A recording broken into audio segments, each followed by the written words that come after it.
Before we begin actually writing about our different scientists that you just made for your foldable, we're going to talk about what spontaneous generation is, as well as what is biogenesis. Spontaneous generation is the idea that life arose from non-living things.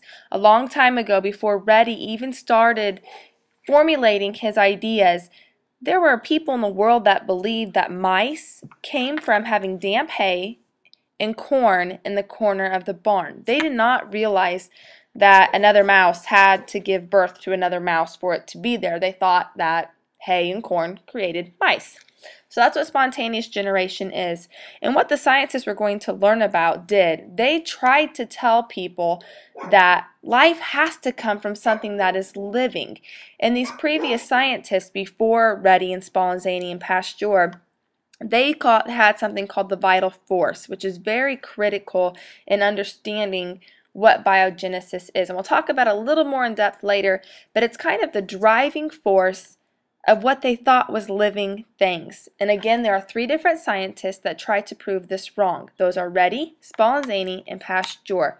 We are going to talk about Reddy first, so go ahead and get your notes ready for that. If you don't have time to get it into your foldable, I would like you to keep that for last. I would like you to put your information into your notes packet first. I'm also going to have you draw the pictures that go along with each slide into your notes. The first scientist to try to disprove the theory of spontaneous generation was Francisco Reddy. He was born in 1626 and died in 1697. He was an Italian physician, naturalist, and poet. He started his research in 1968 to try to disprove spontaneous generation. He tested the idea that flies arose spontaneously from rotting meat. In his experiment, he had 6 containers. Half of them had a cheesecloth or like a mesh covering over them, and the other half were left open.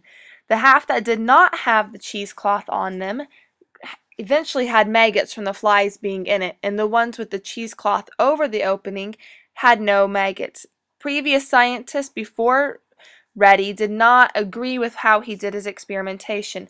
They said that he killed the vital force, meaning that he killed the way that life could get there. So rotting meat in an open container, rotting meat in a closed container. What you need to do now is to draw this picture in your notes up at the very top of the screen.